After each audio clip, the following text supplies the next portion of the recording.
So good morning या कहूँ good evening everyone. You are welcome to my YouTube channel. ये dragon की love story का part 2 है। सो ज्यादा देर ना करते हैं, वैसे शुरू करते हैं। So let's begin. तो ड्रैगन लड़का सिया की टी हाउस में आया होता है।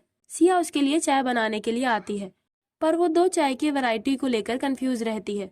वो सोचती है क्योंकि ये लड़का मेरी ग्रैंड माँ के जानने वाला है तो मैं अच्छे से उसकी खातिरदारी करना चाहती हूँ। सिया आँख भरकर बोलती है, इन चाय की वैरायटीज के बारे में जुन ही सही से बता सकता है। उसके फोन पर जुन का कॉल आने लगता है। ड्रैगन लड़का सिया को उसका फोन दिखाता है। सिया बाहर आकर जुन से बात करती है।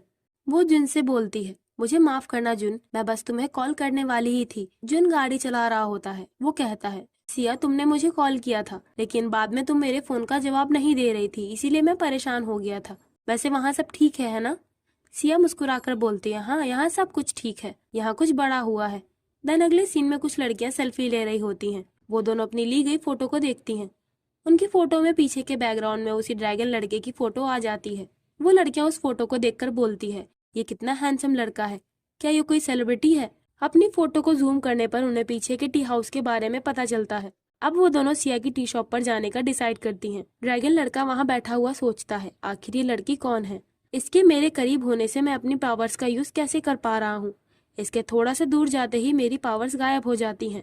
आखिर ये सब कैसे हो रहा है? सिया जुन से कहती है, यानी तुम 1 घंटे में यहाँ पहुँचने वाले हो। सिया शॉप के अंदर वापस आती है। सिया के पास से गुजरने पर ड्रैगन लड़के का स्टोन चमकने लगता है। सिया बोलती है, मुझे माफ करना, वो मेरे एक दोस्त का फोन था। मैं अभी तुम्हारे लिए चाय लेकर आती हूँ। वैसे मैंने अभी तक तुमसे सबसे जरूरी चीज तो पूछी ही नहीं, तुम यहाँ पर किस लिए आए हो? लड़का सोचता है, लगता है अब और कोई रास्ता नहीं है। वो बोलता है, मुझे तुमसे एक फेवर चाहिए। सिया हैरानी से पूछती है, क्या? वो लड़का खड़ा होकर बताता है, क्या तुम कुछ वक्त के लिए मेरे साथ में रह सकती हो? सिया को सदमा लग जाता है। वो चिल्लाकर कहती है, क्या? जरा रुको, तुम ये कैसी बातें कर रहे हो? ड्रैगन लड़का बोलता है, अगर ये तुम्हारे लिए परेशानी भरा है तो फिर क्या मैं यहाँ काम कर सकता हूँ? तो क्या इस तरह कुछ वक्त तक तुम मेरे साथ रह सकती हो? सिया बोलती है, तुम्हारा मतलब तुम यहाँ काम करना चाहते हो? वो सोचती है, तो इसके कहने का मतलब ये था, मैंने तो कुछ और ही सोच लिया। वो लड़का बोलता है, अगर ये तुम्हें सही लगे तो मैं यहाँ पर काम करना चाहता हूँ। सिया बोलती है, यानी तुम चाहते हो कि मैं तुम्हें यहाँ इस शॉप में एक पार्ट टाइम वर्कर के तौर पर जॉब दे दूँ? सिया सीरियस होकर इस मुद्दे पर सोच रही होती है। वो लड़के से कहती है, मुझे नहीं लगता कि ये पॉसिबल है। मुझे नहीं मालूम कि तुमने इस बारे में ध्यान दिया या नहीं, लेकिन ये टी शॉप अभी इतने अच्छे से नहीं चल रही कि मैं किसी पार्ट टाइमर को यहाँ पर जॉब दे सकूँ। और क्योंकि मैं पहली बार इस टी शॉप को संभाल रही हूँ, तो इसीलिए मैं अभी इसके बारे में सीख रही हूँ। वो मन में बोलती है, मैं भी इतनी भी पागल नहीं हूँ कि मैं तुम जैसे अजीब इंसान को यहाँ काम पर रख लूँ। वो लड़का बोलता है, यानी इसका मतलब तुम्हारा जवाब नहीं है? सिया कहती है, हाँ यही बात है।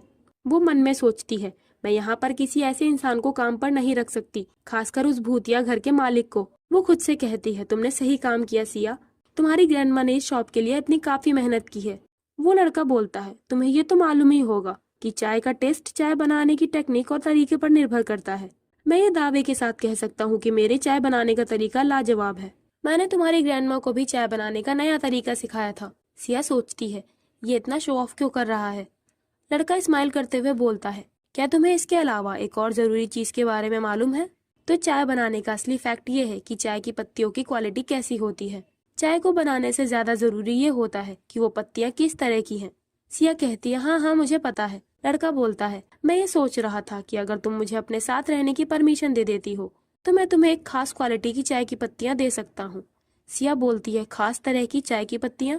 तभी उसे अपनी ग्रैंडमा की बात याद आती है जो उन्होंने स्पिरिचुअल चाय की पत्तियों के बारे में अपनी डायरी में लिखी थी। वह हैरानी से सोचती है, ये नहीं हो सकता। जिन स्पेशल चाय की पत्तियों के बारे में ये बात कर रहा है, क्या वो वही है जिसका जिक्र ग्रैंडमा ने अपनी डायरी में किया था? और इस आदमी का इस सबसे क्या लेना देना है? वो लड़का बोलता है, तुम्हारे इस प्रपोजल के बारे में क्या ख्याल है? तो ठीक है, लगता है तुम्हें इंटरेस्ट नहीं। वो जाने के लिए उठता है। तभी सिया बोलती है, जरा रुको। वो लड़का बोलता है, वैसे मुझे नहीं लगता कि मेरे इस प्रपोजल से तुम्हारा कोई नुकसान होगा। सिया सोचती है, ये वाकई शक करने लायक है, पर मुझे ये खास तरह की चाय की पत्तियां ऑफर कर रहा है। जिस इंसान के बारे में मैं जांच करना चाह रही थी, वो खुद यहाँ काम करने को कह रहा है। इसमें कुछ बुराई नहीं लग रही। तभी उसे जुन की कही बात याद आती है। सिया सोचती है, जरा रुको, जैसा कि जुन ने कहा था, अपनी क्यूरियोसिटी के चलते मैं दोबारा किसी मुसीबत में फंस सकती हूँ। अगर जुन को ये पता चला कि मैं अपनी क्यूरियोसिटी के चलते दोबारा किसी बवाल में फंस गई हूँ तो ना जाने मेरा क्या होगा। मुझे खुद को किसी भी मुसीबत से बचा कर रखना होगा। वो उस लड़के से कहती है, तुम्हारे इस ऑफर के लिए शुक्रिया, लेकिन तभी शॉप के दरवाजे पर आहट होती है। वही दोनों लड़कियां शॉप के अंदर आ जाती हैं। सिया बोलती है, माफ कीजिएगा, पर हमने अभी तक ये शॉप ओपन नहीं की है। वो लड़कियां बोलती हैं, अच्छा, तब तो हम आज चाय नहीं पी सकेंगे। वैसे आप कब ये शॉप खोलेंगी? वो दोनों ड्रैगन लड़के की वजह से यहाँ पर आई होती हैं। सिया उनसे कहती है, दरअसल अभी इस शॉप में रिनोवेशन का काम चल रहा है और हम अगले हफ्ते इस शॉप को ऑफिशियली ओपन करेंगे। वो दोनों पूछती हैं, क्या आप हमें ये बता सकती हैं ये हैंडसम लड़का यहीं पर काम करता है? सिया उन दोनों को गौर से देखती है। वो दोनों लड़कियां उस लड़के के लुक्स पर लट्टू हो रही होती हैं। सिया सोचती है, मैं काफी समझदार हूँ। वो उन्हें खुशी से बताती है, हाँ, ये हमेशा यहीं रहते हैं और ये यहाँ के वर्कर हैं। ये सुनकर वो लड़कियां एक्साइटेड होकर बोलती हैं, क्या सच में? सिया सोचती है, ग्रैंडमा, आखिरकार मुझे सोल्यूशन मिल ही गया। मैंने ये पता लगा लिया कि इस शॉप को कस्टमर से कैसे भर देना है। देन 1 घंटे बाद जुन सिया के शॉप पर पहुंचता है। वो सोचता है, मैं आशा करता हूँ सब कुछ ठीक होगा। वो शॉप के अंदर आता है। यहाँ पर सिया खुशी से उस ड्रैगन लड़के से बात कर रही होती है। जुन ये देखकर हैरान हो जाता है। वो सिया को साइड में ले जाकर पूछता है, तो क्या तुम इसे यहाँ पर काम के लिए रखने वाली हो? सिया बताती है, मैंने पहले इसके लिए मना कर दिया था और इस लड़के ने कहा कि ये चाय बनाने में दूसरों से बेहतर है, साथ ही हमें खास तरह की चाय की पत्तियां भी देने को तैयार है। जुन, जरा सोचो, किसे पता कि हो सकता है ये वही चाय की पत्तियां हो जिसके बारे में ग्रैंडमा ने अपनी डायरी में लिखा था। क्या तुमने वो कहावत नहीं सुनी, अगर तुम खुद के और अपने दुश्मन के बारे में जानते हो तो तुम किसी भी जंग में नहीं हार सकते। यहाँ बैठे इस इंसान को कुछ ऐसी जानकारी है जो हमें नहीं पता। जुन पूछता है, सिया, ये पर्सन तुम्हारा दुश्मन कब बन गया? सिया बोलती है, जब से मैं इसके घर में घुसी, पर नहीं, जब से मैंने ग्रैंडमा की डायरी पढ़ी है। सिया एक्साइटेड होकर जुन से कहती है, ये हमारे लिए सोने का अंडा देने वाली मुर्गी बन सकता है। जुन बोलता है, तुम ये कैसी बातें कर रही हो सिया? सिया बोलती है, जुन, तुम जरा गौर से उस पर नजर डालो, उसकी शार्प नोज और चिन और उसकी नजरें जो बिल्कुल झील की तरह हैं। वो सच में बहुत हैंडसम है। जुन परेशान होकर सोचता है, सिया, कहीं ऐसा तो नहीं कि तुम इस पर्सन के लुक्स पर फिदा हो गई हो? वो अपने मन में इमेजिन करता है। सिया भारी सामान का बॉक्स उठाकर सीढ़ी चढ़ रही होती है। तभी उसका पैर फिसलता है और वो गिरने वाली होती है, पर तभी यह हैंडसम लड़का आकर उसे पकड़ लेता है और इस तरह उन दोनों को एक दूसरे से प्यार हो जाता है। ये सब सोचकर जुन चिल्लाते हुए बोलता है, नहीं, ये नहीं हो सकता। जुन सिया के टॉप की आस्तीन पकड़कर बोलता है, सिया, प्लीज तुम इसे यहाँ पर काम के लिए हायर मत करो, प्लीज तुम मेरे खातिर ऐसा मत करो। जुन सिया का पैर पकड़कर उससे रिक्वेस्ट कर रहा होता है कि वो इस लड़के को शॉप में काम पर ना रखे। सिया ड्रैगन लड़के के पास जाकर उससे बात करती है। वो लड़का अपना सर हिलाता है और शॉप से चला जाता है। उस लड़के के यहाँ से जाने से जुन खुश हो जाता है। सिया बोलती है, जुन, अब तो तुम खुश हो ना? जुन कहता है, हाँ, तुम्हारा शुक्रिया सिया, अब मैं निश्चिंत होकर अपने टूर पर जा सकूंगा। सिया कहती है, अरे हाँ, तुम्हारा नोवेल रिलीज टूर कब होने वाला है? जुन बताता है, ये अगले हफ्ते शुरू होगा। सिया बोलती है, अगले हफ्ते? ये तो काफी पास में ही है। जुन बोलता है, हाँ, मुझे पता है, इसीलिए मैं जाने से पहले तुम्हें सारी चीजें सिखाना चाहता हूँ। वैसे तुम पहले ही काफी कुछ जानती हो सिया। सिया कहती है, क्या सच में? थैंक यू जुन। जुन उससे पूछता है, क्या तुम सच में सब कुछ अकेले संभाल लोगी? सिया कॉन्फिडेंस के साथ बोलती है, हाँ बिल्कुल जुन, तुम्हें मुझे लेकर चिंता करने की कोई जरूरत नहीं है। ये सुनकर जुन को तसल्ली हो जाती है। अपने टूर पर जाने से पहले जुन सिया को सही तरीके से चाय बनाना और चाय को सर्व करना सिखा देता है। इस तरह 1 हफ्ता गुजर जाता है। जुन अपनी ट्रिप के लिए निकल रहा होता है। वो बोलता है, ये एक लंबा टूर होगा, माफ करना सिया, मुझे तुम्हारी मदद करनी चाहिए थी। सिया बोलती है, मैंने तुमसे कहा था कि तुम मुझे लेकर ज्यादा चिंता मत करो। क्या तुम्हें मुझ पर यकीन नहीं? तुम्हें नहीं पता जुन, मैं उन लोगों में से हूँ जो किसी रेगिस्तान में भी हीटर बेच सके। जुन हंसते हुए कहता है, हाँ हाँ, मैं तो ये भूल ही गया था कि मैं किससे बात कर रहा हूँ। सिया बोलती है, तुम मुझे लेकर परेशान मत होना और तुम्हारा सफर अच्छा हो जुन। जुन कहता है, ठीक है, लगता है मैं बिना किसी चिंता के जा सकता हूँ। अगर कुछ भी हो तो तुम मुझे कॉल करना सिया। सिया बोलती है, हाँ हाँ ठीक है, अब तुम जल्दी जाओ। जुन वहाँ से जाते हुए सोचता है, मुझे तुम्हें यहाँ अकेले छोड़कर जाते हुए अच्छा नहीं लग रहा। देन उसके जाते ही सिया टी शॉप ओपन कर देती है। वो चिल्लाकर कहती है, चलो शुरू करें। ये टी शॉप ऑफिशियली ओपन हो चुका है। दरवाजे पर आहट होती है। सिया पीछे मुड़कर बोलती है, तुम यहाँ आ गए? तो शॉप में वही ड्रैगन लड़का आ जाता है। उसने अपने बाल छोटे करवा लिए होते हैं। सिया बोलती है, ये हेयर कट तुम पर क्यूट लग रहा है। सिया उसके सामने एक कॉन्ट्रैक्ट पेपर रखती है। लड़का बोलता है, तो तुम चाहती हो कि मैं इस पेपर पर अपना साइन करूं? सिया बोलती है, हाँ, आजकल पार्ट टाइम वर्कर्स को भी एम्प्लॉयमेंट कॉन्ट्रैक्ट पर अपने साइन करने होते हैं। वैसे मुझे तुम्हारा नाम नहीं पता, तुम्हारा नाम क्या है? लड़का बोलता है, मेरा नाम मोकली है। सिया बोलती है, क्या मोगी? लड़का बोलता है, नहीं, मेरा नाम मोकली है। तो अब हम भी इस लड़के को यहाँ मोकली के नाम से जानेंगे। सिया बोलती है, अच्छा मोकली, तुम्हारा नाम काफी अच्छा है। तो मिस्टर मूक, क्या तुम इस कॉन्ट्रैक्ट पर ये लिख सकते हो कि तुम शॉप को खास चाय पत्तियां ऑफर करोगे, जैसा कि तुमने पहले कहा था? मूक बोलता है, यानी तुम्हें मुझ पर यकीन नहीं? सिया कहती है, नहीं नहीं, ऐसी बात नहीं है, लेकिन पेपर्स पर लिखा होना एक अलग ही बात होती है, शायद तुम ये समझ सको। मूक अपनी इस बात को भी कॉन्ट्रैक्ट में लिख देता है। सिया सोचती है, मैंने जिनसे झूठ बोला, पर मैं इस मौके को अपने हाथ से नहीं जाने देना चाहती थी। मैं इस बात को राज ही रखूंगी और जुन को अचानक से सरप्राइज दूंगी। तो मूक और सिया यूनिफॉर्म पहन लेते हैं। सिया बोलती है, क्योंकि आज ये तुम्हारा पहला दिन है, इसीलिए मैं तुम्हें बेसिक चीजें सिखा देती हूँ। जैसा कि मैंने पहले ही बताया था कि डिस्प्ले पर रखे कप्स केवल डेकोरेशन के लिए हैं। तो जब भी तुम्हें कोई ऑर्डर मिले तो तुम इस ड्रॉर में रखे कप्स का इस्तेमाल करना, और इन सारे डब्बों में चाय की पत्तियां हैं। ये तुम्हारे लिए थोड़ा मुश्किल हो सकता है। तभी मूक बोलता है, तुम चिंता ना करो, मैं चाय की पत्तियों को पहचानने में माहिर हूँ। सिया बोलती है, हाँ मैं तो भूल ही गई थी, तुमने कहा था कि तुम इस मामले में एक्सपर्ट हो। तो मिस्टर मूक, क्या तुम भविष्य में मेरी कोई मदद कर सकते हो? दरअसल मेरे दोस्त को मेरी मदद करनी थी, पर अपने काम के चलते वो काफी बिजी रहता है। उसे यहाँ की चाय के बारे में मुझसे कहीं ज्यादा बेहतर तरीके से पता है। वो पहले मेरी ग्रैंड माँ के साथ यहीं पर काम करता था। ग्रैंड माँ के गुजर जाने के बाद कुछ सालों तक उसने अकेले दम पर इस टी शॉप को चलाया। क्योंकि मेरे दोस्त के पास 10 सालों का एक्सपीरियंस है, इसीलिए जब मुझे पता चला कि मुझे ये टी शॉप अकेले ही चलानी होगी, मैं बहुत परेशान हो गई। मूक सोचता है, केवल 10 साल का? हाँ। वो अपने पुराने दिनों को याद करता है, जब वो अपने खास चाय के पेड़ की पत्तियों की चाय बनाकर पीता था। वो अपने मन में बोलता है, मुझे चाय बनाने की कला को जाने हुए हजारों साल गुजर चुके हैं। कई 100 सालों पहले जिन लोगों ने मुझसे इस कला को सीखा, वो घमंडी हो गए। सिया बोलती है, तुम्हें बर्तनों को ढंग से धोना होगा ताकि उन पर निशान न छूटे। लेकिन मैं भी ज्यादा बिजी नहीं रहूंगी, और या फिर मैं कहूँ कि हम ज्यादा बिजी नहीं रहेंगे। वो हंसते हुए बोलती है, सच कहूँ, अगर तुम यहाँ इसी तरह खड़े रहोगे तो हमारी शॉप में फीमेल कस्टमर्स की भीड़ इकट्ठा हो जाएगी। मूक बोलता है, वैसे ये सब छोड़ो, तुम कप्स को धोने की बात कर रही थी। हमें इन कप्स को सिर्फ पानी से ही धोना होगा। सिया पूछती है, क्या सिर्फ पानी से? मूक बताता है, हाँ, इस तरह चाय की हल्की सुगंध चीनी मिट्टी में समा जाएगी, और जब बाद में इसमें तुम केवल पानी डालोगी तब भी वो इसी महक से भरा रहेगा। सिया बोलती है, क्या सच में? मुझे ये बात नहीं पता थी। उसी वक्त शॉप में वही दोनों लड़कियां आती हैं। सिया उनसे कहती है, मुझे याद है, आप दोनों पहले भी आए थे। वो लोग मूक को देखकर एक्साइटेड हो जाती हैं। सिया सोचती है, मुझे पता था, सब कुछ प्लान के अकॉर्डिंग चल रहा है। सिया मूक से कहती है, मूक, क्या तुम 1 सेकंड के लिए यहाँ पर आओगे? मूक थोड़ा हिचकिचा रहा होता है। वो सिया के कहने पर वहाँ आता है। सिया बोलती है, क्या तुम इन खूबसूरत लेडीज का ऑर्डर ले सकते हो?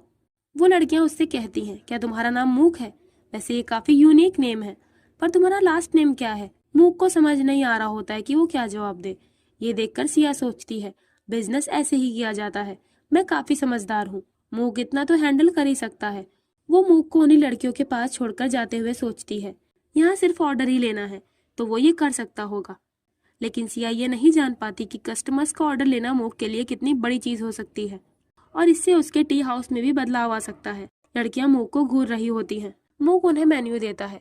एक लड़की बोलती है, मैं 1 कप कॉफी लूंगी। मूक चिढ़कर कहता है, क्या कॉफी? यहाँ कॉफी सर्व नहीं की जाती। दूसरी लड़की चौंक कर कहती है, तो ठीक है, हम चाय लेंगे। मूक पूछता है, किस तरह की चाय? वो लड़कियां मेन्यू देखने लगती हैं। मेन्यू देखने के बाद पहली लड़की बोलती है, क्या तुम वो चीज ला सकते हो जो तुम बेहतर तरीके से बना सको? मूक कहता है, क्या वो चीज? यहाँ चाय की 6 कैटेगरीज हैं, जिनमें मेन है green tea, white T, yellow T, blue T और ऑरेंज टी, और इन सभी के लगभग 200 टाइप्स हैं। यहाँ की चाय की महक और स्वाद उबालने के आधार पर अलग अलग होते हैं। मूक की बातें सुनकर सिया को झटका लग जाता है। सिया वहाँ दौड़कर आती है। वो मूक का मुंह बंद करके उनसे बोलती है, ये काफी एक्साइटिंग है ना? हमारे मूक को चाय से बहुत लगाव है, तो मैं आपके लिए वो लेकर आती हूँ जो आपको पसंद आएगा। वो लड़कियां हिचकिचाकर कहती हैं, हाँ ठीक है। सिया मूक से कहती है, क्या तुम थोड़ी देर के लिए मेरे साथ आ सकते हो? वो उसके साथ किचन में आती है।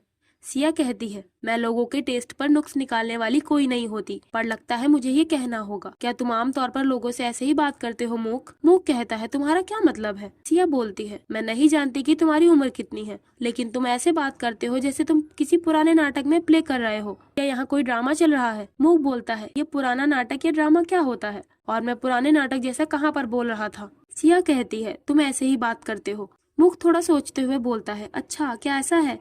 सिया निराश होकर सोचती है, इसके चेहरे से ये साफ पता चल रहा है कि ये नहीं समझ पा रहा है कि मैं क्या कहना चाहती हूँ। वो बोलती है, मूक तुम हमारे कस्टमर से ऐसे बात नहीं कर सकते। मूक बोलता है, ऐसा क्यों? क्या छोटे लोगों को अपने बड़ों से मैनर से बात नहीं करनी चाहिए? सिया परेशान होकर कहती है, तुम मेरी बात सुनो, कोई फर्क नहीं पड़ता कि किसकी उम्र कितनी है। शॉप में आने वाले लोग हमारे कस्टमर्स होते हैं और कस्टमर्स को राजा कहा जाता है। तभी मूक बोलता है, तुम्हें ऐसे मजाक नहीं करने चाहिए। हमारी सोसाइटी से राजा और शाही परिवार की सत्ता सालों पहले खत्म हो चुकी है। तुम्हें इतना भी नहीं पता सिया?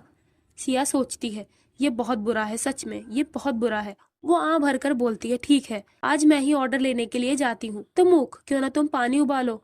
उन लड़कियों ने मूक की फोटो लेकर उसे सोशल मीडिया पर पोस्ट कर दिया होता है। वो दोनों आपस में बात करती हैं। ये सच में बहुत हैंडसम है। वो लड़का जो कुछ भी बेचे मैं तो सब खरीदने को तैयार हो जाऊंगी। मुझे लगता है कि सिर्फ उसके चेहरे से ही दुनिया में शांति स्थापित हो सकती है, लेकिन मैं आशा करती हूँ कि उसे इस फोटो को सोशल मीडिया पर डालने से कोई परेशानी नहीं होगी। मूक की फोटो पर लाइक्स आने लगते हैं। सिया टाइम देखकर बोलती है, अब ये कहाँ चला गया? क्या उसे वॉशरूम जाना था? कस्टमर सिया से पूछती हैं, क्या हमारी चाय अभी तक रेडी नहीं हुई? सिया बोलती है, नहीं, मेरा मतलब हमें माफ कीजिएगा, क्या आप हमें कुछ मिनट और दे सकती हैं? सिया बाहर मूक को ढूंढने के लिए आती है। वो देखती है कि मूक एक बालकनी के कोने में बैठा होता है। वो उसके पास आते हुए पूछती है, तुम यहाँ बैठे क्या कर रहे हो मूक? मैंने तुम्हें पानी उबालने को बोला था। मूक पत्तियां इकट्ठा करके आग जला रहा होता है। वो कहता है, तुम बिल्कुल सही वक्त पर आई हो, आग जल चुकी है, तुम मेरे लिए केतली लेकर आओ। सिया कांपती हुई आवाज में कहती है, आग? जरा रुको, तुम केतली का क्या करोगे? मूक बोलता है, क्या ये भी कोई पूछने की बात है? पानी उबालने के लिए आग की जरूरत होती है, क्या तुम्हें इतना भी नहीं मालूम? सिया कहती है, क्या हमारे पास इसके लिए गैस स्टोव नहीं है? तो तुम ये क्यों कर रहे हो? मूक बोलता है, हाँ मुझे मालूम है, लेकिन चाय बनाने के लिए पानी और चाय की पत्तियों की बड़ी भूमिका होती है। मैंने सोचा कि इस तरह मैं पानी का टेम्परेचर ढंग से निर्धारित कर पाऊंगा।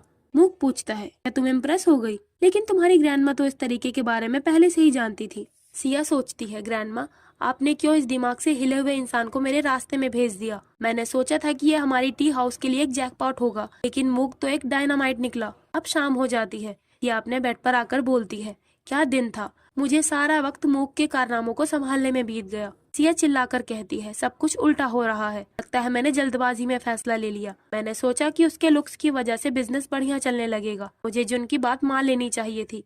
तभी उसके फोन पर जुन की कॉल आती है। वो कॉल उठाकर पूछती है, जुन, क्या तुम ठीक से पहुंच गए? तुम्हारा टूर कैसा चल रहा है और तुम कैसे हो? जुन बोलता है, आराम से सिया, तुम सांस तो ले लो। वैसे तुम्हारा आज का दिन कैसा गया? क्या शॉप पर कई सारे कस्टमर्स आए थे? सिया बोलती है, हाँ बिल्कुल। तुम मत भूलो कि तुम किससे बात कर रहे हो। क्या तुम्हें पता है कि मूक ने आज क्या किया? तभी उसे याद आता है कि वो मूक के बारे में जुन को नहीं बता सकती। जुन पूछता है, क्या? एक बुक? सिया बोलती है, नहीं नहीं, मैंने आज यहाँ पर एक माउस देखा जब मैं शॉप बंद कर रही थी, पर काफी अंधेरा हो गया था, इसीलिए मुझे नहीं पता कि वो माउस था या कुछ और। जुन हंसकर बोलता है, वहाँ भला एक चूहा कैसे आ सकता है? सिया अपने मुंह पर हाथ रखकर सोचती है, मैं बाल बाल बची, ये सब मेरी ज्यादा बोलने की आदत की वजह से हो रहा है। जुन पूछता है, सिया, क्या वो लंबे बालों वाला पर्सन दोबारा शॉप में आया था? सिया हिचकिचाकर बोलती है, नहीं तो, मैं तो उस वक्त के बाद उससे मिली तक नहीं, और मिलना तो दूर की बात, मैंने उसके बारे में कुछ सुना भी नहीं। जुन कहता है, ये तो अच्छी बात है, ठीक है, अगर कुछ भी हो तो तुम मुझे कॉल करना।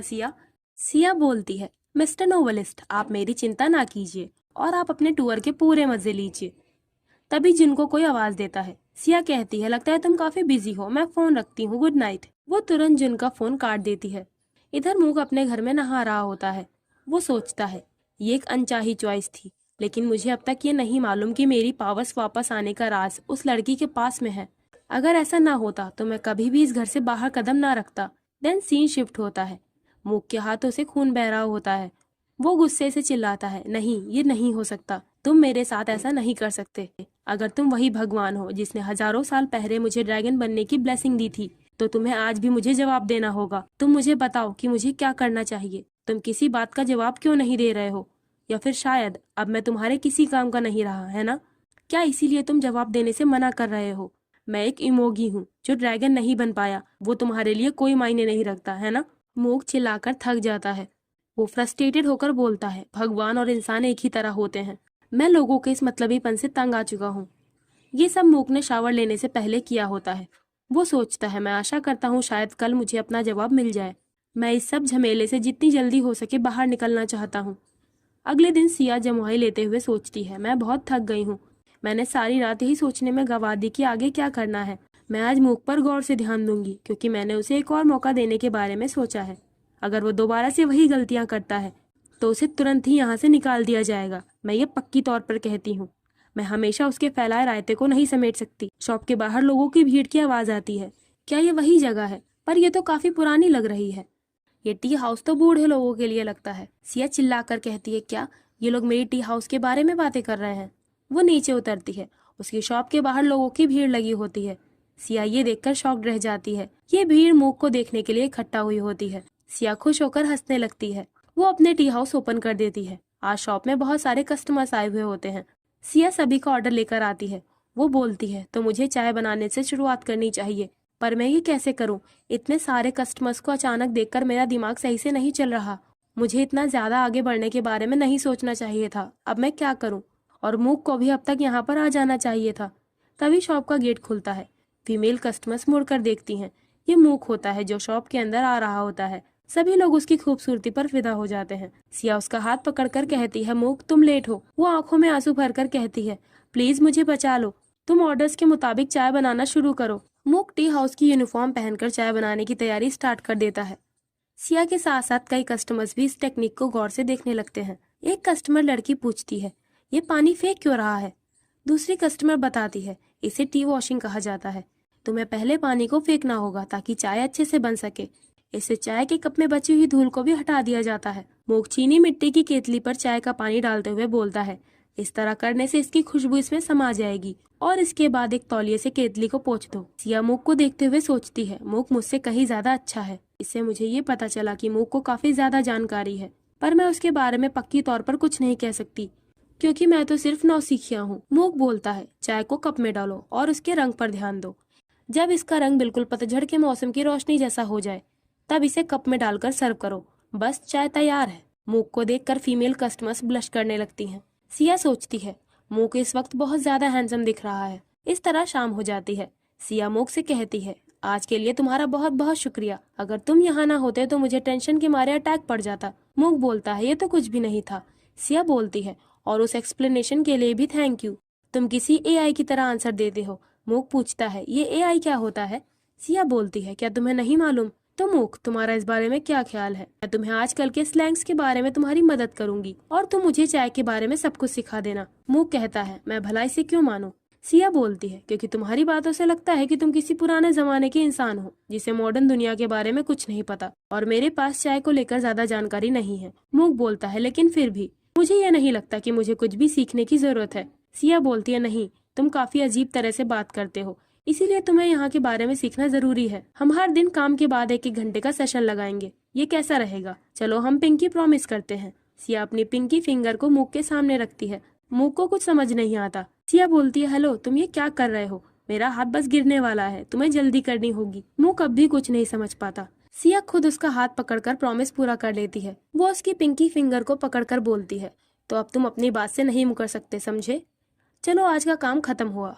इधर जुन अपने नोवेल के पब्लिशिंग सेरेमनी को लेकर बिजी होता है। एक लड़की उसके पास आकर कहती है, ये हमारी ओर से तुम्हारे लिए एक तोहफा है। ये एक मोती है जो इस जगह की स्पेशलिटी है। जुन को उस मोती को देखकर सिया की याद आ जाती है। सिया को मोतियों का नेकलेस काफी पसंद होता है। जुन खुश होकर सोचता है उसे ये जरूर पसंद आएगा। जुन अपना फोन निकालकर किसी को कॉल करता है। वो फोन पर कहता है, मैं जुन बोल रहा हूँ। दूसरी लोकेशन पर जाने से पहले हमारे पास कुछ वक्त है ना? इधर सिया अपने शॉप में बिजी होती है और मूक ऑर्डर्स के अकॉर्डिंग चाय बना रहा होता है। 2 फीमेल कस्टमर्स उससे कहती हैं, एक्सक्यूज मी, अगर आपको परेशानी ना हो तो क्या मैं आपके साथ पिक्चर ले सकती हूँ? मूक समझ नहीं पाता। सिया दूर खड़ी उन्हें देख रही होती है। वो सोचती है, कहीं ऐसा तो नहीं कि मूक को नहीं मालूम। वो दोनों लड़कियां पपी वाले फिल्टर से पिक्चर्स क्लिक करने वाली होती हैं। मूक इस सबसे काफी अननॉय फील कर रहा होता है। वो बोलता है, तुम लोग इतने पास क्यों आ रहे हो? तभी वो उनके फोन के कैमरे में देखता है जहाँ फिल्टर की वजह से उसके सिर पर 2 कान आ जाते हैं। वो उस लड़की का हाथ झटककर फोन जमीन पर गिरा देता है। वो दोनों ये देखकर शॉक्ड हो जाती हैं। मूक चिल्लाकर कहता है, तुम लोग ये क्या कर रहे हो? तुम कितने बदमाश हो। तुम लोग इंसान नहीं तो बताओ तुम लोग किस तरह के प्राणी हो? हालात को संभालने के लिए सिया बीच में आकर बोलती है, मैं इसके लिए माफी चाहती हूँ। क्या आप लोग ठीक है? अगर आपके फोन की स्क्रीन टूट गई है तो मैं इसके पैसे अदा कर दूंगी। मूक चिल्लाकर कहता है, तुम मेरे सामने से हट जाओ। उन लोगों का असली चेहरा उस स्क्रीन पर दिख रहा था। सिया बोलती है, मूक तुम चुप हो जाओ। वो परेशान होकर सोचती है, मुझे मूक को जल्द से जल्द इन सब चीजों के बारे में सिखाना होगा अब शॉप बंद करने के बाद सिया मूक से कहती है, क्या तुम किसी दबे मलबे में अपनी जिंदगी गुजार रहे थे? इसको आए हुए तो जमाना गुजर गया, लेकिन मुझे यकीन नहीं हो रहा कि तुमने ये कभी नहीं देखा। सिया उसे फोटो लेने के बारे में बताती है। मूक बोलता है, मुझे मालूम है कि फोटो कैसे ली जाती है, लेकिन खुद को जानवर में बदलता देखकर कोई भी हैरान रह जाएगा। सिया बोलती है, मैं तुम्हें इसके बारे में बताती हूँ। वो अपने फोन को दिखाते हुए कहती है, अगर तुम सिंपल कैमरा से फोटो लेते हो तो वो असली रहेगी, और अगर तुम इस ऐप के फिल्टर का इस्तेमाल करोगे तो तुम्हारे सर पर जानवरों के कान आ जाएंगे। मूक बोलता है, अच्छा तो ये बात है, ये सारे फीचर्स ऐप में होते हैं जैसा कि तुमने बताया है। सिया कहती है, लोग अक्सर ऐसी फोटोज खींचते हैं, तो अगली बार तुम इसको लेकर चौंकना मत। मूक पूछता है, क्या यहाँ हर कोई सन की चीज का यूज करता है? सिया बोलती है, हर कोई नहीं, पर बहुत सारे लोग इसे पसंद करते हैं। वैसे क्या तुम्हारे पास कोई फोन नहीं है? क्या सच में तुम्हारे पास कोई फोन नहीं है? मूक बोलता है, नहीं, मेरे लिए फोन का कोई यूज नहीं है। सिया कहती है, तुम्हारी बॉस होने के नाते मैं चाहूंगी कि मेरी शॉप के वर्कर के पास एक फोन होना चाहिए। क्या हो अगर मुझे तुमसे कांटेक्ट करना हो?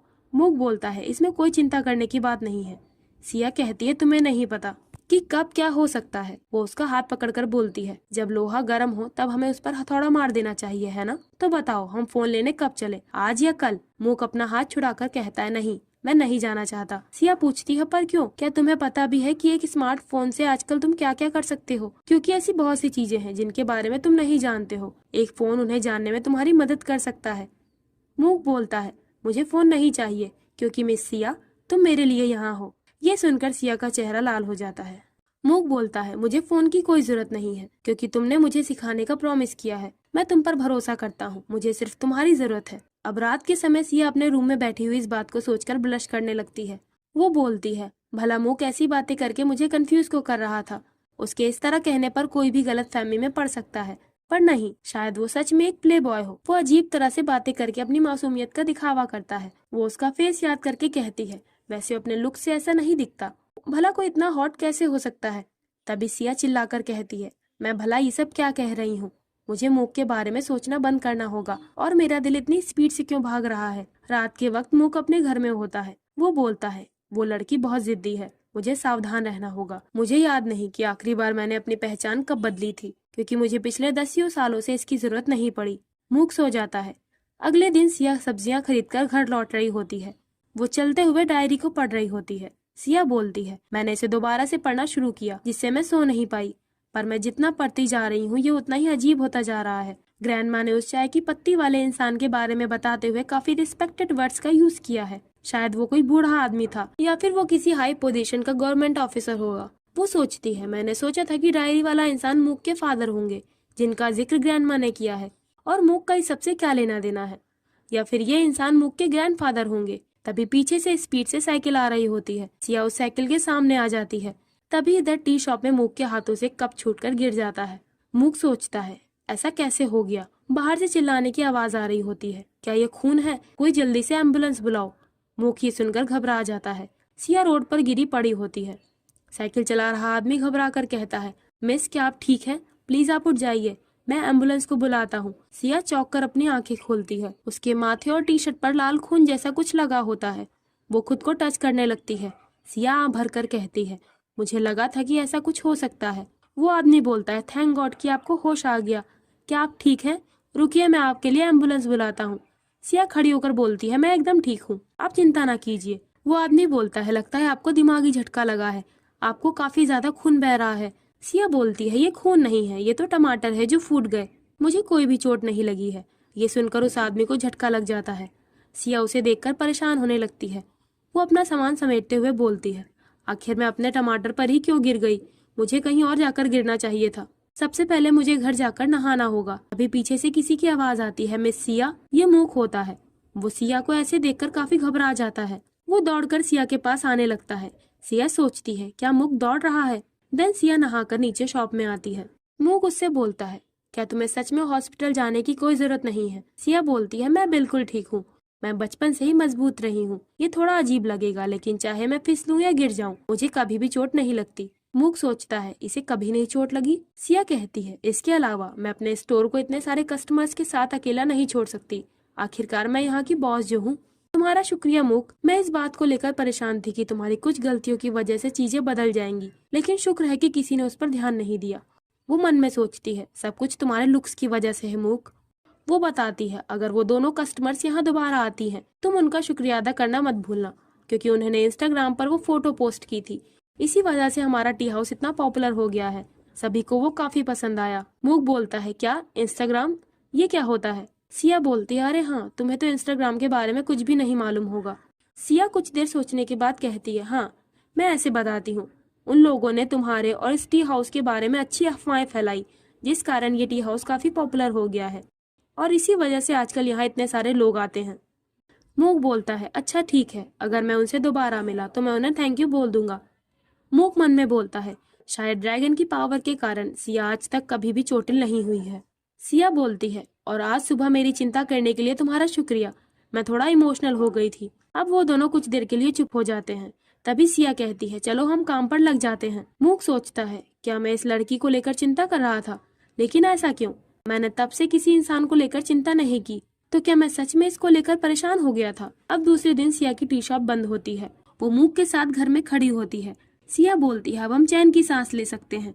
मूक बिना किसी एक्सप्रेशन के बोलता है, हाँ, गुड वर्क। सिया अचानक से बोलती है, मुझे पता चल गया। मूक पूछता है, तुम्हें क्या पता चल गया? सिया बताती है, मुझे पता चल गया कि तुम्हारा बोलने का तरीका इतना अजीब क्यों लगता है, क्योंकि तुम कैजुअल तरीके से बात नहीं करते। तुम ऐसे बोलते हो, तुम्हारा काम काफी उम्दा था, और या फिर मैं चाहता हूँ कि मुझे केतली दी जाए। तुम्हारी यही चीजें तुम्हें अजीब बना देती है। वैसे इसे ठीक करने के लिए तुम ऐसे शब्दों का यूज करो जिससे तुम्हारी बोली ज्यादा सख्त न लगे।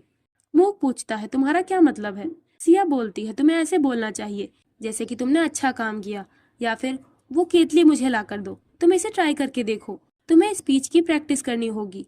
तुम्हें तो बस वही दोहराना है जो मैं बोलूं। मूक बोलता है, मुझे नहीं लगता, मैं बाद में अकेले ही इसकी प्रैक्टिस कर लूंगा, तुम चिंता ना करो। सिया जोर देते हुए कहती है, प्लीज चलो भी, सिर्फ एक बार, इससे मुझे मालूम चल जाएगा कि तुम ठीक कर रहे हो या नहीं। तभी सिया का हाथ टेबल पर रखी चाय से टकरा जाता है। गर्म चाय उस पर गिरने वाली होती है। उसी वक्त मूक अपना हाथ लगाकर सिया को जलने से बचा लेता है। उस गर्म चाय से खुद उसका हाथ जल जाता है। सिया ये देखकर घबरा जाती है। वो कहती है, क्या तुम ठीक हो? लेकिन मेरी वजह से तुम्हारा हाथ जल गया। वो अपनी टी शर्ट से उसका हाथ पोंछने लगती है। ये देखकर मूक एम्बैरेस होकर अपना चेहरा घुमा लेता है। सिया बोलती है, तुम्हारा हाथ तो लाल पड़ गया है, रुको मैं ऊपर से कुछ दवाइयाँ लेकर आती हूँ।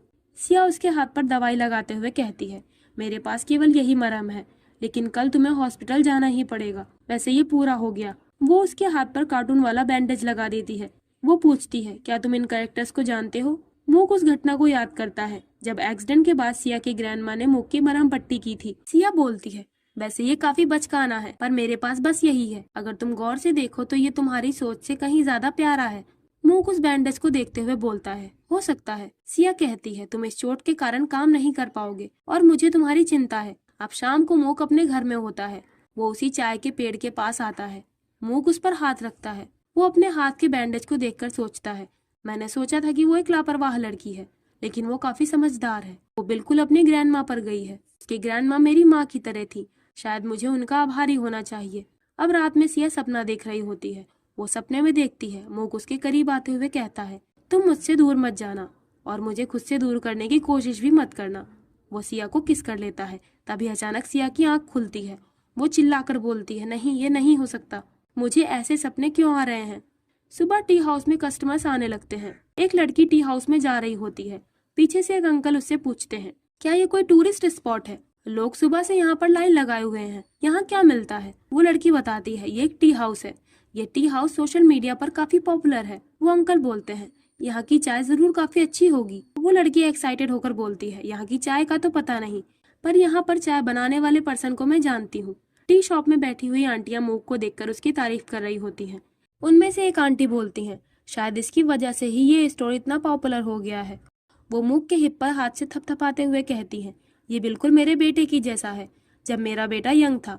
मूक उनकी इस हरकत से थोड़ा अनकंफर्टेबल हो जाता है। वो आंटी बोलती है, माफ करना, तुमको देखकर मुझे अपने बेटे की याद आ गई। ये देखकर सिया सोचती है, मैं अपने अजीब सपने के चलते मूक से दूरी बनाकर रखना चाहती थी, पर लगता है ऐसे काम नहीं चलेगा। वो मूक को अपने पास बुला लेती है। मूक बोलता है, क्या तुम ये चाहती हो कि मैं स्माइल करूं जब ये अजनबी लोग मुझे इस तरह से टच करें? सिया कहती है, मैंने ये नहीं कहा। मेरा कहना ये है कि तुम्हें ऐसी बातें मुझ पर छोड़ देनी चाहिए। मैं ये नहीं चाहती कि तुम हमारे कस्टमर से झगड़ा करना शुरू कर दो, इसीलिए अगर तुम उनके सामने मुस्कुरा सको। तभी मूक बोलता है, नहीं, मैं आम तौर पर ज्यादा मुस्कुराता नहीं और मुझे इसकी आदत भी नहीं है। मैं तुम्हारी ये बात नहीं मान सकता। सिया बोलती है, तुम अपनी बॉस की बात भी नहीं मानोगे? मूक कहता है, मैं इस बात को नहीं मान सकता, चाहे ये बॉस की ग्रैंडमा नहीं क्यों ना कहा हो। सिया बोलती है, अच्छा ठीक है। वो अपने जेब से कॉन्ट्रैक्ट पेपर निकाल कर बोलती है, इसमें ये लिखा है कि अगर बॉस को लगता है कि उसका एम्प्लॉय काम के काबिल नहीं है तो वो कॉन्ट्रैक्ट पीरियड के चलते उसे काम से निकाल सकती है। इसके अलावा अगर दिया गया काम अच्छे से नहीं किया गया तो भी इस कॉन्ट्रैक्ट को खत्म किया जा सकता है। ये तब भी लागू होता है जब किसी रूल या ऑर्डर की नाफरमानी की जाए। निकाले जाने का नाम सुनकर मूक को शौक लग जाता है। वो बोलता है, मिस सिया, क्या तुम ये कहना चाह रही हो कि तुम मुझे इस जॉब से निकाल दोगी? सिया बोलती है, मैं तो बस तुम्हें हमारे कॉन्ट्रैक्ट की शर्तें याद दिला रही थी, लेकिन अगर तुम काम के दौरान मेरे ऑर्डर्स को मानने से मना करोगे तो किसे पता कि आगे क्या होगा। अब मूक स्माइल के साथ कस्टमर्स को सर्व करने जाता है। वो दिखावटी तौर पर मुस्कुरा रहा होता है। उसके वापस आने पर सिया कहती है, तुमने देखा, कुछ भी नहीं हुआ। जैसा कि मैंने पहले ही कहा था कि मैं सब कुछ संभाल लूंगी। वो सोचती है, मुझे अपने कस्टमर्स के लिए ये लिख कर रखना होगा कि आप लोग हमारे एम्प्लॉय को टच नहीं कर सकते। तभी उसके पैर लड़खड़ाते हैं और वो गिरने वाली होती है। उसी वक्त मूक उसे गिरने से बचा लेता है। वो उसके थोड़ा करीब आ जाता है। मूक बोलता है, क्या तुम्हें चोट तो नहीं आई? सिया बोलती है, नहीं, तुमने मुझे सही वक्त पर पकड़ लिया। तभी उसे अपना सपना याद आता है और सिया का चेहरा पूरी तरह से लाल हो जाता है। वो मूक से दूर हटकर कहती है, तुम्हारा शुक्रिया, तुमने मुझे गिरने से बचा लिया। उसी वक्त मूक के गले का स्टोन लॉकेट तेजी से चमकने लगता है। सिया उसे छूने चलती है। तभी उसे हल्का सा झटका महसूस होता है। सिया पूछती है, मूक, क्या तुम ठीक हो? मूक बोलता है, हाँ, चिंता की कोई बात नहीं है, मैं बिल्कुल ठीक हूँ। वो आंटियां चाय पीने के बाद टी हाउस से बाहर जा रही होती हैं। सिया उन्हें अलविदा बोल रही होती है। तभी मूक दौड़कर एक आंटी को रोकने लगता है। वो चिल्लाकर बोलता है, नहीं, आप ऐसे नहीं जा सकती। क्या आप बिना पैसा किए चाय के मजे लेकर भागना चाहती हैं? सिया घबरा कर कहती है, अरे नहीं। वो मूक को रोकते हुए उन आंटी से कहती है, आप मुझे माफ कीजिएगा, ये तो बस ऐसे ही बड़बड़ा रहा है। मूक को पहाड़ों से आए हुए अभी ज्यादा वक्त नहीं गुजरा है, इसीलिए ये ऐसी बातें करता रहता है। सिया मूक से कहती है, उन्होंने पहले ही चाय के पैसे पे कर दिए हैं। हो सकता है तुम्हें इस बारे में ना पता हो, लेकिन आजकल लोग सिर्फ कैश ही नहीं पे करते, तुम इस क्यूआर कोड से भी पैसे चुका सकते हो। मूक को समझ नहीं आता कि ये क्यूआर कोड क्या होता है। सिया बताती है, क्यूआर कोड को तुम अपने फोन से स्कैन कर सकते हो। वैसे मूक, क्या तुम्हें पता है, तुम्हें आज से ही काम के बाद यहाँ रुकना चाहिए। मैं तुम्हें बताऊंगी कि ये कैसे काम करता है, ठीक है? वैसे इन्हीं सब कारणों से मैंने तुमसे फोन लेने को कहा था। फोन से ये सारी चीजें एक्सप्लेन करना आसान हो जाता। मूक आँख भरकर बोलता है, लगता है अब मुझे फोन खरीदना ही पड़ेगा। वो दोनों साथ में बाहर वॉक कर रहे होते हैं। मूक सिया से पूछता है, हम कहाँ जा रहे हैं? सिया बोलती है, हम खाना खाने जा रहे हैं। हम दोनों ने अभी तक तुम्हारी वेलकम पार्टी नहीं की। हम डिनर के समय टीचिंग लेसन्स ले सकते हैं। मैं एक बढ़िया जगह जानती हूँ। वो दोनों एक रेस्टोरेंट में आ जाते हैं। सिया बताती है, मुझे नहीं पता कि तुम इसके बारे में जानते हो या नहीं, पर ये यहाँ की एक फेमस डिश है। मूक सोचता है, हाँ, मैं इस डिश के बारे में जानता हूँ। पहले मेरा सोदोंग ग्रुप से करीबी दोस्त था, मैंने ही उसे इस डिश को बनाने की सलाह दी थी। सिया मूक से पूछती है, हेलो, तुम कहाँ खो गए? क्या तुम्हारे पेरेंट्स कहीं और रहते हैं? जहाँ तक मैं अंदाजा लगा सकती हूँ, तुम्हें देखकर लगता है कि तुम काफी वक्त से अकेले ही रह रहे हो। मूक बोलता है, नहीं, मेरे पेरेंट्स नहीं है। सिया हिचकिचाकर बोलती है, मुझे माफ कर दो, मुझे ऐसे ही ये सवाल नहीं पूछना चाहिए था। मूक बोलता है, तुम्हें माफी मांगने की कोई जरूरत नहीं है, मेरे पेरेंट्स शुरुआत से ही नहीं थे। वो मन में कहता है, पेरेंट्स, वो भी किसी ड्रैगन के। ये सुनने में काफी फनी लगता है। सिया मन में खुद से बात करती है, तुम सच में कुछ ज्यादा ही बोलती हो सिया, तुम्हें ये पूछने की क्या जरूरत थी? वो मूक के सामने हाथ जोड़कर कहती है, मैं सच में माफी चाहती हूँ। मैं भी बचपन से ही अपने पेरेंट्स के बगैर पली बड़ी हूँ, तो मुझे ये पता है कि उनके बिना जिंदगी कितनी कठिन हो जाती है। मूक बोलता है, तुम्हारी ग्रैंडमा ने तुम्हें अच्छे से पाला है। मिस सिया, लगता है तुमने भी काफी कठिन समय देखा है। सिया कहती है, मैं तुमसे कुछ कहना चाहती हूँ। मूक, क्या तुम मुझे मिस सिया के बजाय केवल सिया बुला सकते हो? मूक बोलता है, क्या सिर्फ सिया? सिया बोलती है, हाँ, ये ज्यादा नेचुरल लगता है। इसके अलावा हम दोनों की एज भी लगभग बराबर ही है। मूक सोचता है, हमारी एज बराबर है, हाँ। जब सिया को पता चलेगा कि मेरी असली उम्र क्या है तो जरूर उसे एक बड़ा झटका लग जाएगा। मूक बोलता है, अच्छा ठीक है, अगर तुम्हें यही अच्छा लगता है तो मैं तुम्हें सिया ही बुलाऊंगा।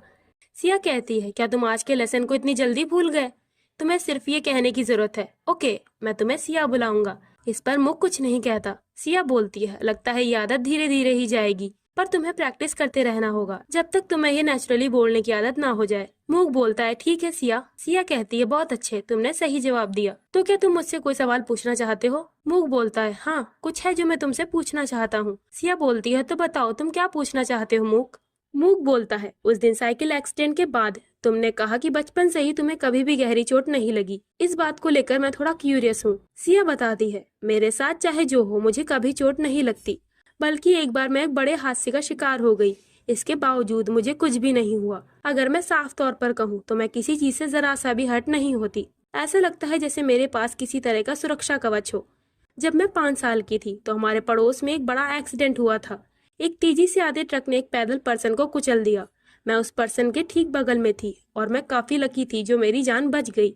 जैसा कि यहाँ के लोग कहते हैं, उस पर्सन के कारण ही मुझे जरा सा भी चोट नहीं आई। मैं उसकी शुक्रगुजार हूँ। मूक बोलता है, कहीं ये वही एक्सीडेंट तो नहीं जो आज से करीब 20 साल पहले प्लाजा के सामने हुआ था? सिया कहती है, अरे हाँ तुमने सही कहा, ये वही एक्सीडेंट था। जहाँ तक ये वहीं से शुरू हुआ, चाहे जो हो मुझे कभी चोट नहीं लगी। मूक सोचता है, तो ये वही एक्सीडेंट था। सिया कहती है, इसीलिए जब मैं बच्ची थी तब मैं अक्सर सोचती थी, क्या मैं कोई अजीब इंसान हूँ या फिर मुझ में कोई शक्ति छिपी है? पर लगता है अब मुझे इसका कारण पता चल गया है। मुंह खिचखिचाकर कहता है, क्या तुम्हें इसका कारण पता चल गया? वो सोचता है, कहीं ऐसा तो नहीं कि उसे उस दिन के बारे में सब कुछ याद आ गया है। सिया बोलती है, लगता है मुझे मेरे पेरेंट्स प्रोटेक्ट करते हैं जो कि अब इस दुनिया में नहीं है। वैसे मूक, तुम्हें नहीं पता, पर तुम्हारे पास भी कोई छिपी हुई शक्ति हो सकती है। जो लोग तुम्हारी परवाह करते होंगे वो तुम्हें प्रोटेक्ट करते होंगे, है ना? मूक बोलता है, मेरी रक्षा करते होंगे, ऐसी बात है, पर मुझे इस बात पर शक है क्योंकि मेरे अस्तित्व का कोई कारण नहीं है। सिया को उसकी बात ज्यादा समझ नहीं आती। अब रात के वक्त वो दोनों एक बेंच पर बैठे होते हैं। मूक बोलता है, यहाँ कुछ भी नहीं बदला। सिया उससे पूछती है, क्या तुम पहले भी यहाँ पर आ चुके हो? मैंने सोचा था कि तुम यहाँ पर नहीं आना चाहते थे जब मैंने तुमसे इस जगह पर आने को कहा, पर तुमने देखा, मैंने तुमसे कहा था कि तुम्हें ये जगह काफी पसंद आएगी। सिया वहाँ की एक प्राचीन औरत की मूर्ति को देखकर कहती है, वैसे मैं काफी हैरान हूँ, ये यौन हुई कितनी सुंदर रही होगी कि उसकी तुलना इस खूबसूरत झील से की जाती है। वो असल में कैसी दिखती होगी? वैसे हमें सुनने को मिलता है कि आदमी एक नजर में ही उसके प्यार में पड़ जाते थे और उसके पीछे पीछे भागने लगते थे। मूक बोलता है, नहीं ये सच नहीं है। सिया हंसते हुए बोलती है, भला तुम्हें ये कैसे पता? तुमने तो कभी उसे देखा तक नहीं। मूक अपने पुराने दिनों को याद करता है जब वो उसी योनहुई के साथ अपना समय बिताया करता था। सिया बोलती है, मूक तुमने रेस्टोरेंट में कहा कि तुम्हारे अस्तित्व का कोई कारण नहीं है, इसीलिए लोग तुम्हारी परवाह नहीं करते, पर मुझे लगता है ऐसी बात नहीं है। अपने अस्तित्व में होना ही एक बड़ा कारण है। आखिर तुम्हें जीने के लिए किसी वजह की जरूरत नहीं होती। अगर कोई व्यक्ति इससे सहमत नहीं हो तो उसे भाड़ में जाने दो। तुम उन्हें बता दो कि उन्हें तुम्हारी जिंदगी के बारे में कुछ नहीं पता। मूक बोलता है, तुम काफी कठोर शब्द बोल रही हो सिया। सिया कहती है, जो बीत चुका है उसे भूल जाओ। तुम ये मत सोचो कि तुम्हारे जीने के लिए कोई वजह नहीं है, समझे? अगर कोई बात तुम्हें दोबारा निराश कर दे तो तुम मेरे बारे में सोचना। वैसे मैं ही वो इंसान हूँ जो तुम्हारी सच्चे दिल से परवाह करती है। मूक और सिया एक दूसरे को देखने लगते हैं। देन वो दोनों अपने घर चले जाते हैं।